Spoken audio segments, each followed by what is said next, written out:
So we put it out to our audience as to which show we're going to cover in addition to Vanderpump Rules. The options that we gave were Summer House, Below Deck, and The Traitors. And Summer House won by a pretty wide margin.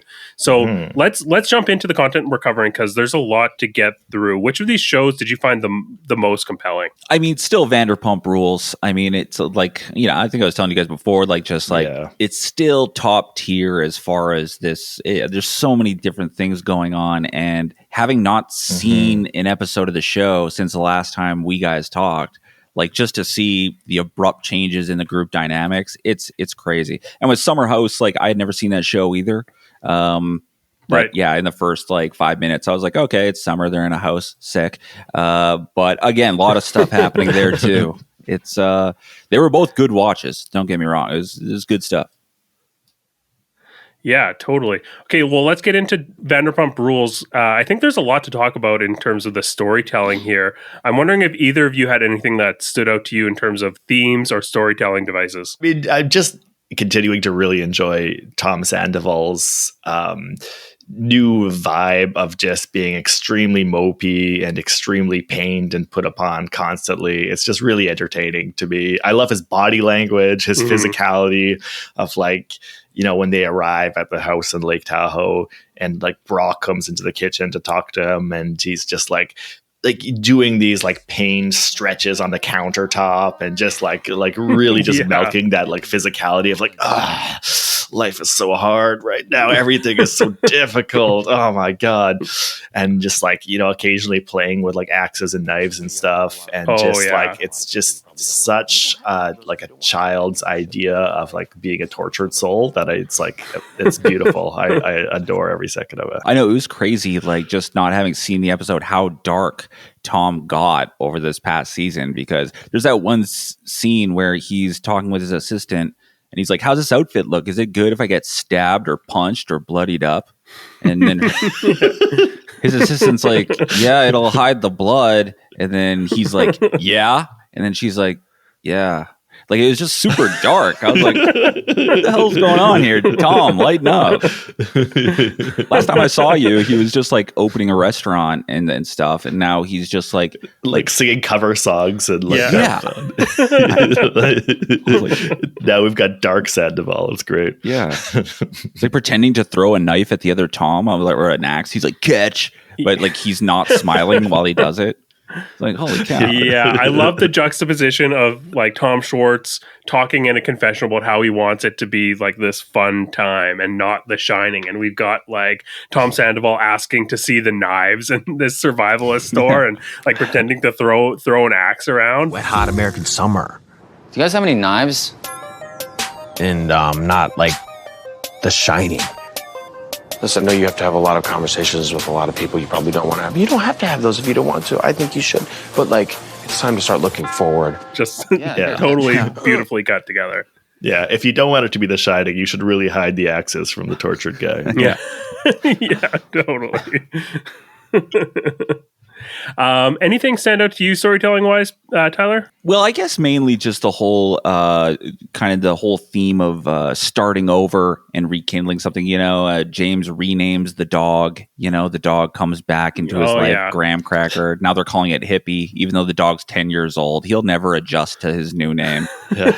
James doesn't care. Your name's Hippie now. Okay. You know what? I like also how they're Rachel changed her name. Well, if she could change her name, then Graham can change his name. Yeah. It's the difference is that you decided for the dog. The dog didn't decide that himself. Yeah. That's kind of the key difference there. Yeah.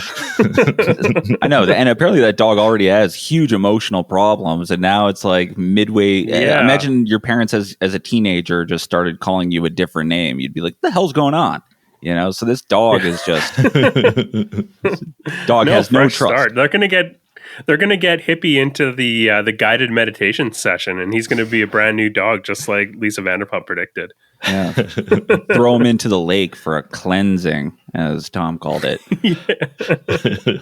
Yeah, I do love that we got so much imagery and discussion around this idea of a rebirth and a cleansing. And I thought it was really great. There was another thing that stood out to me in terms of the imagery and the symbolism that I really loved. We got this like montage of pretty much everyone having fun in the water, and they end the scene with a shot of Tom Sandoval just on the rocks with his arms back, like he's been like crucified, and it pans out, and it just aligns so much with how I feel like he views himself, because all his talk is about how everyone should be thanking him for the sacrifice that he has made for the show, and how they have all like profited off of, you know, his suffering and sacrifice. And like to see him visualized as this Jesus figure, as he sees himself as this martyr, I thought it was just like beautiful. I love it. It stood out to me, and I thought it was amazing. Yeah, it's like an image out of his own mind, like you said. That's how he wants everybody to see him. Yeah. He really is in his like teenage, you know, kind of goth edgy era, you know what I mean? Like he's really milking this, like you were saying, you know, Dylan, like his tortured soul phase right now. And it's like, bro, it's not a phase, Tyler. Yeah, totally. This is who he is now. Yeah, this is my life. Yeah, you know, I thought that like you identified this being like a very like juvenile mindset that he's in. And it's interesting to me how last episode we were talking about how Ariana seems to be channeling this like juvenile energy and how she's approaching these dynamics. Like she is saying things like, well, if you're friends with him, I can't be friends with you, which is like a very childish thing. And we're also seeing Tom Sandoval really revert to like a juvenile phase. Like we're taking on this like edgy energy, and then also being like, well, you're wanting me to take accountability, but you're not taking accountability. Just like that sort of childish way of like dealing with conflict.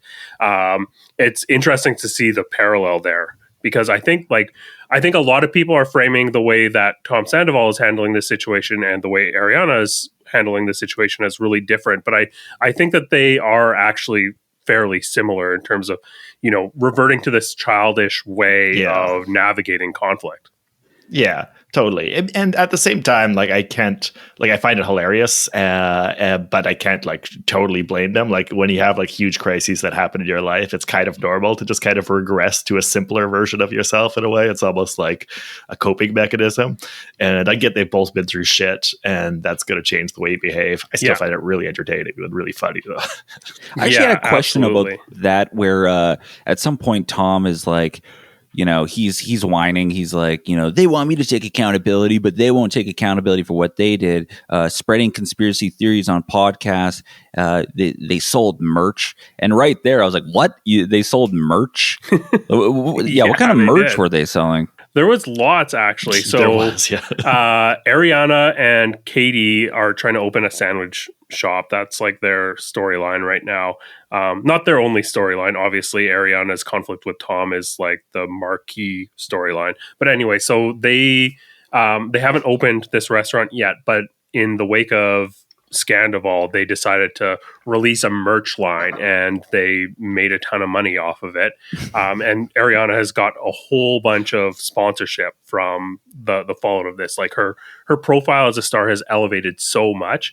And Lala has profited hugely off this, the conflict that she has with Raquel, because on her podcast or whatever, she was talking about how Rachel's lawyers keep sending Lala personally all these cease and desist memos, and she's like, send it to my lawyer, send it to Daryl, and like that became a catchphrase, send it to Daryl, and she like got it printed on hoodies and t-shirts, and like terrible made catchphrase, by the way. a clothing line of send it to Daryl. And because it was this huge cultural moment, I think it's something that people really latched onto.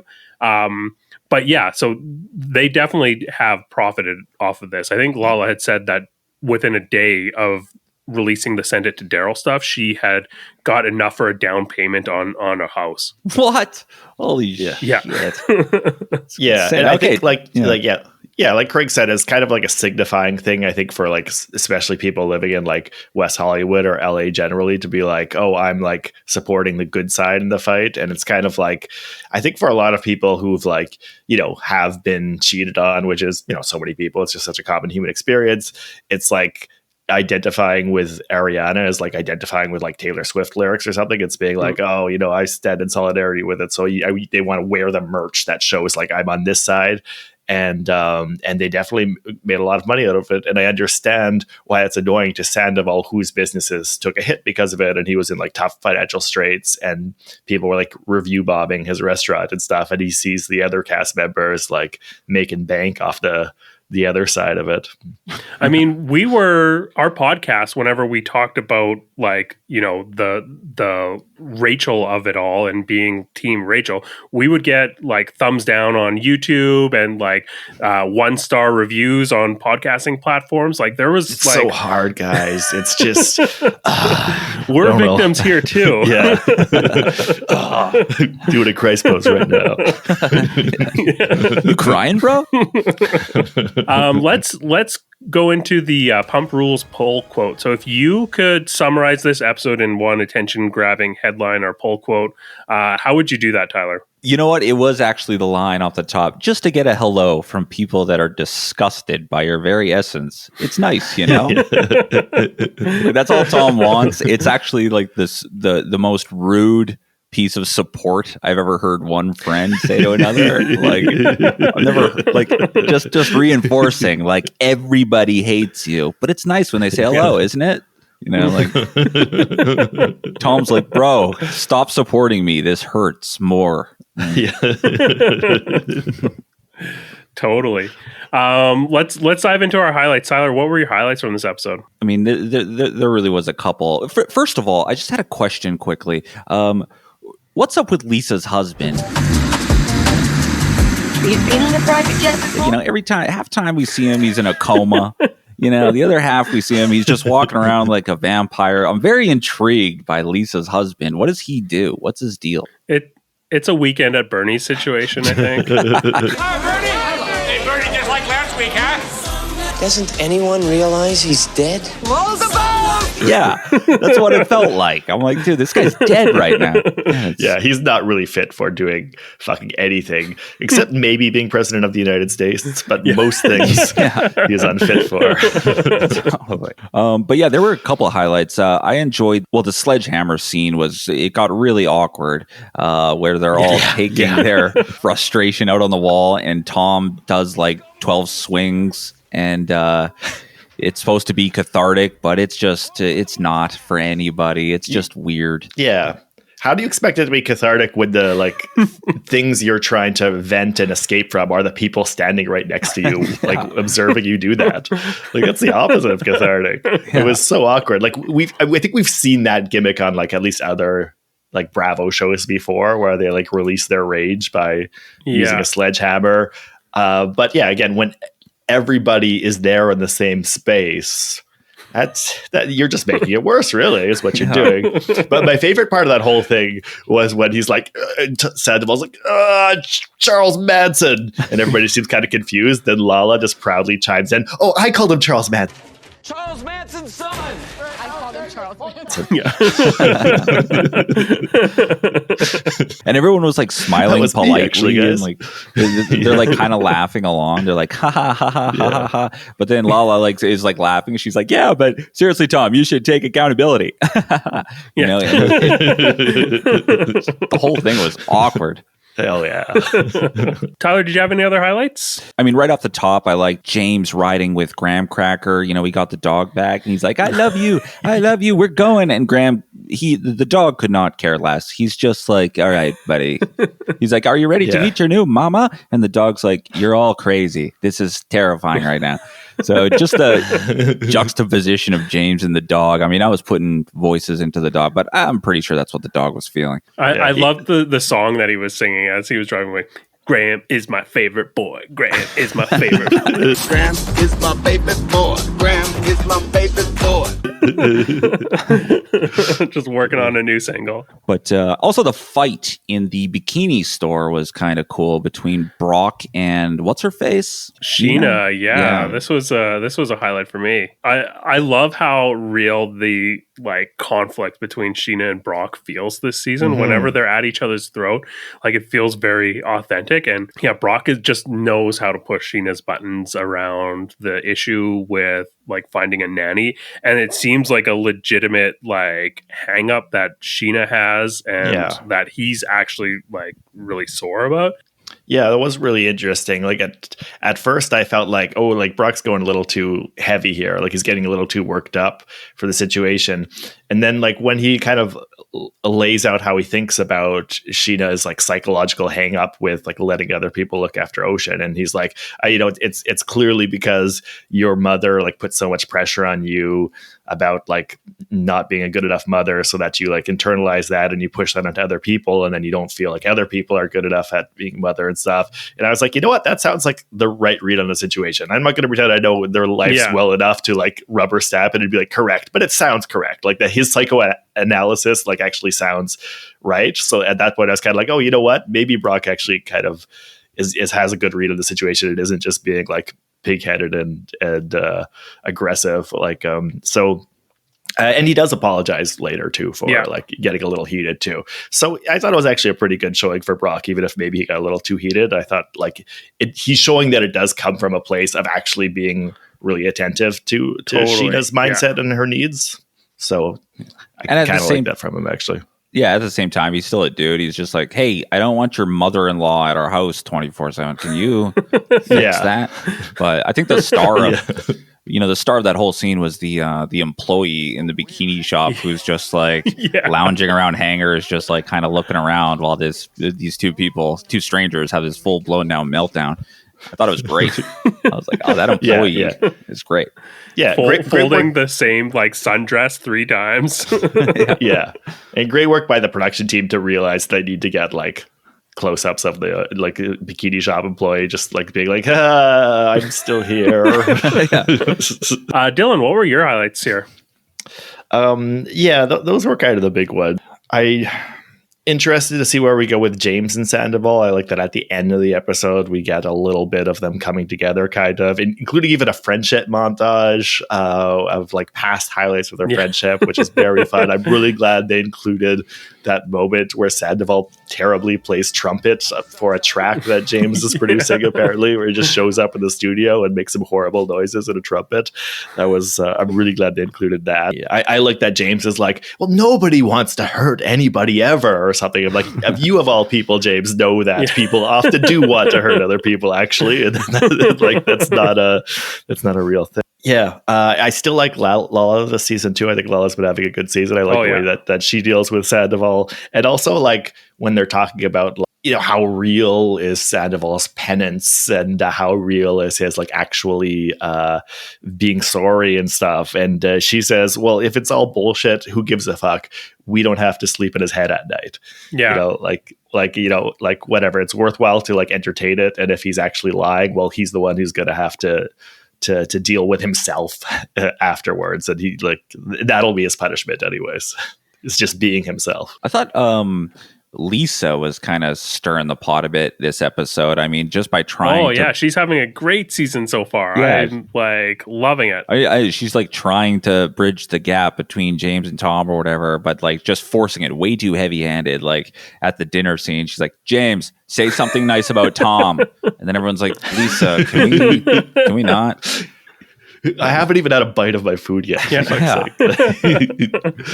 Also, how stoked are you guys to make your first trip down to Lake Tahoe to go to Wolf? I cannot wait to drink in the sexy masculine atmosphere at Wolf, which I think is really just what Lake Tahoe needs.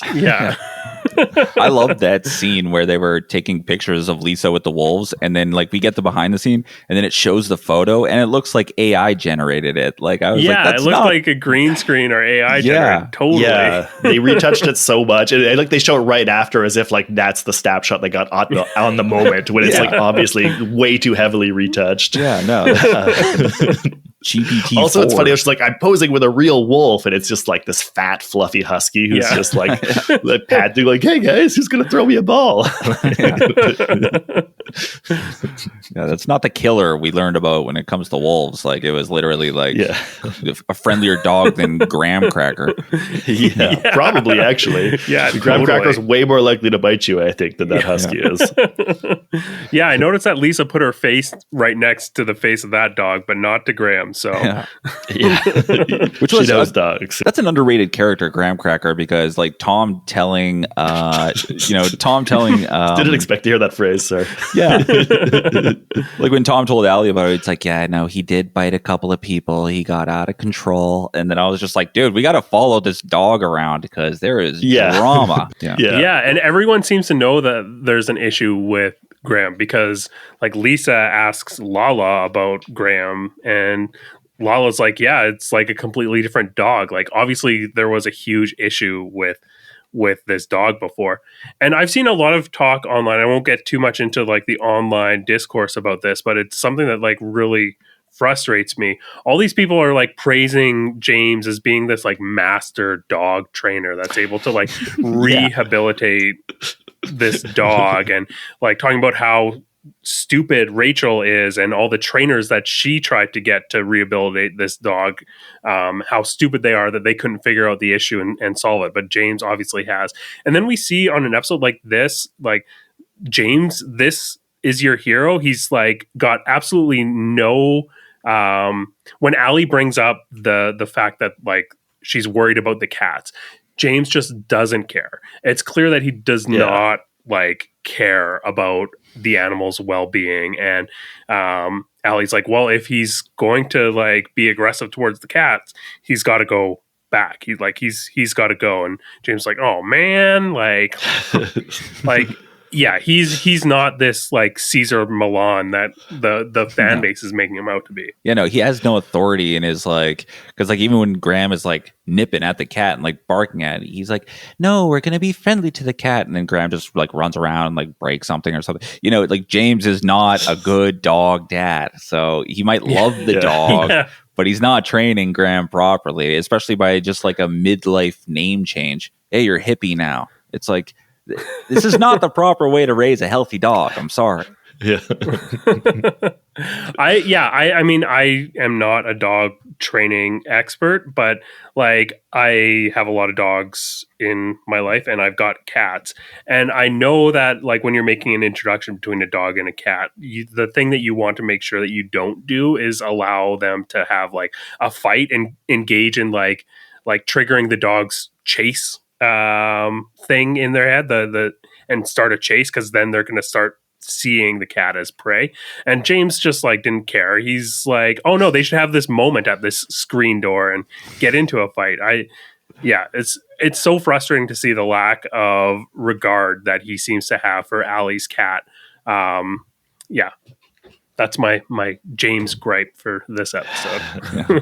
I just made an observation, and just this is from not having watched since last season, but Tom Schwartz is getting weird to me. Like the way he walks, the way he acts, like it's almost like I don't want to start any rumors or anything, but it's almost like drug user behavior. He looks very nervous, very skittish, very hyper. Okay, all right. So this has been documented. Okay, because just compared to last year, about he's semi-sober curious. Yeah, that's right. He looks like he doesn't look healthy. I don't know. That's the main thing that I took away from Tom Schwartz. I'm like, you look weird. You know, I don't know. Yeah, I can't be the only one seeing that.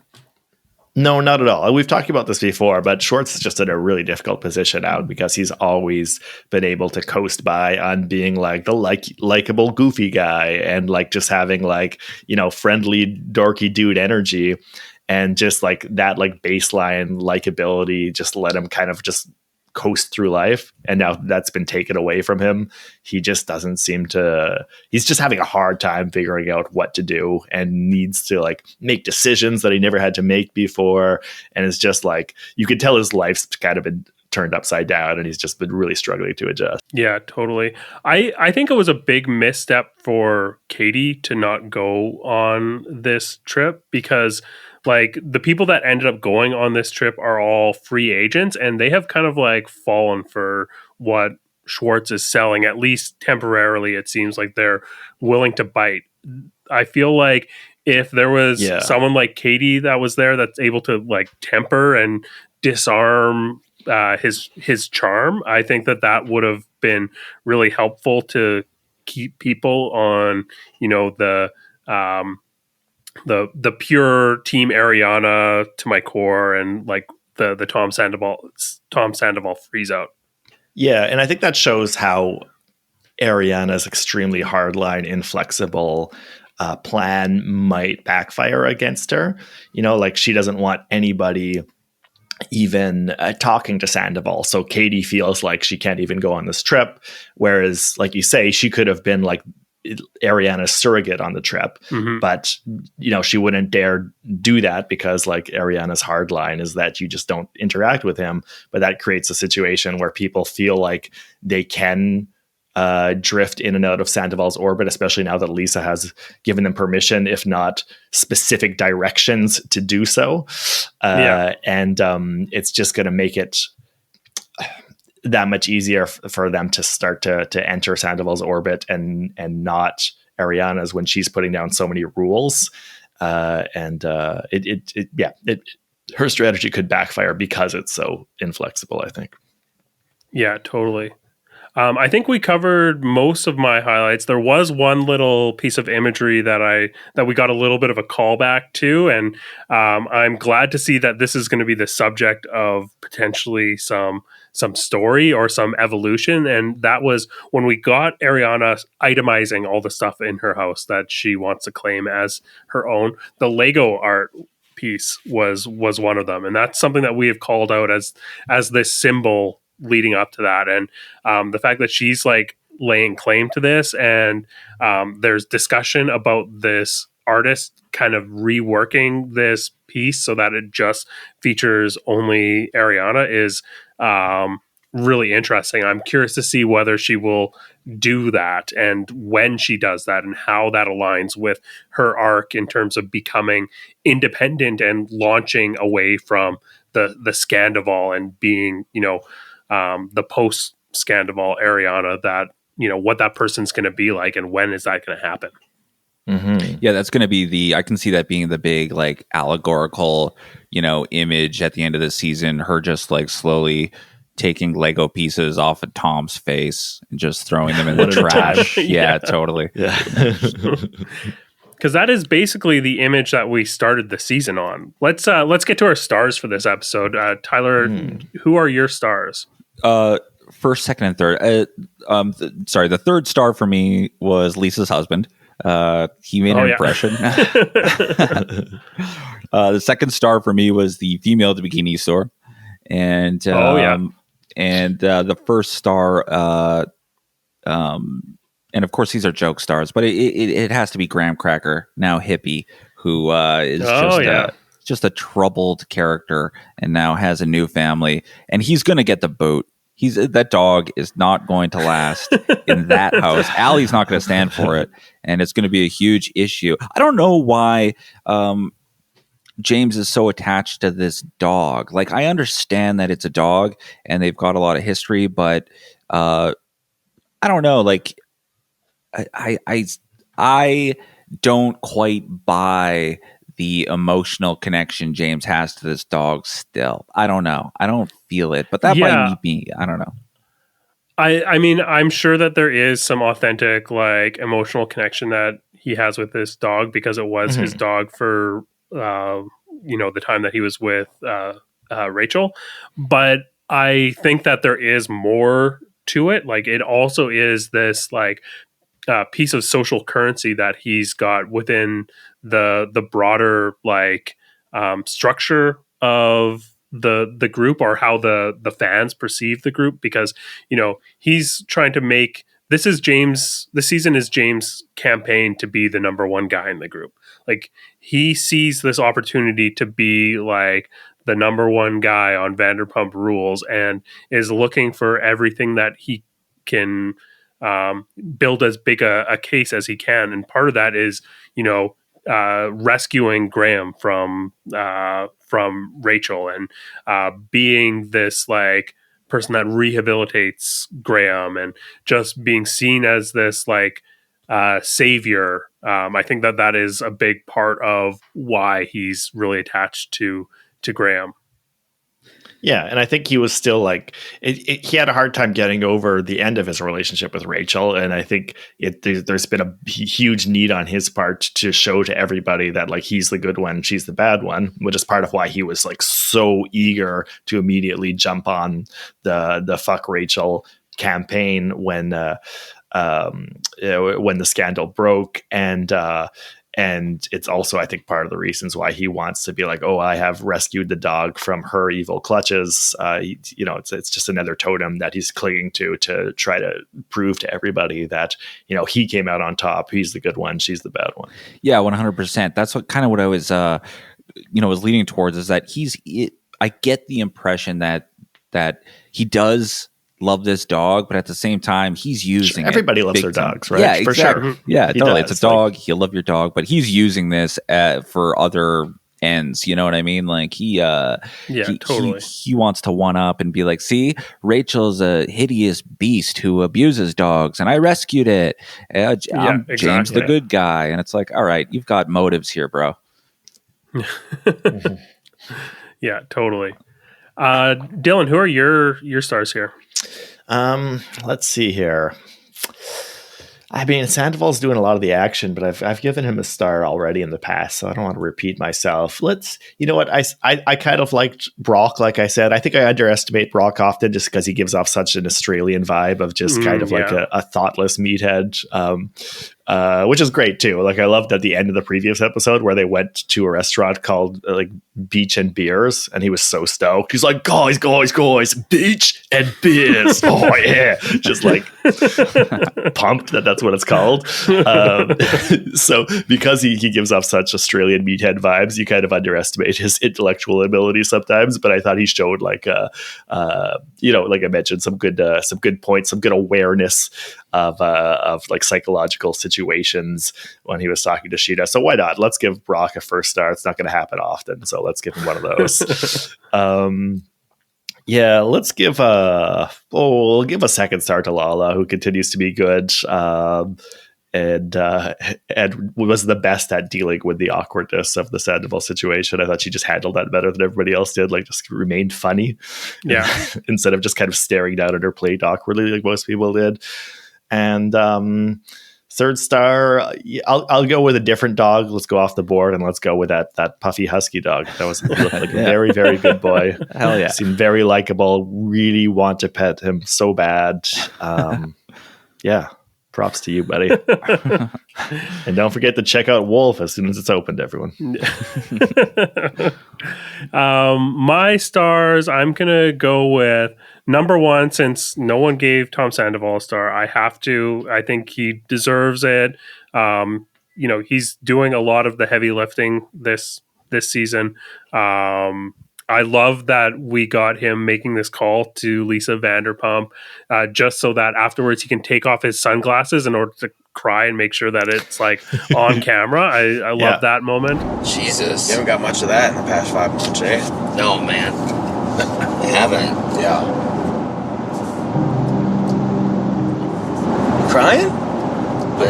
Yeah, he knows how to work for the camera. That's for sure. Yeah, he knows he's very aware of what his body's doing, what his face is doing in terms of how it's going to be read by the camera. If there's one thing about Sandoval, it's that he is like a pro at being on TV. He finds his angles big time. Anytime, he'll find his spot. But I like Tom Schwartz. He puts on a show, he puts on a show. Tom Schwartz stole that scene though by just flat out being like, "You crying, bro?"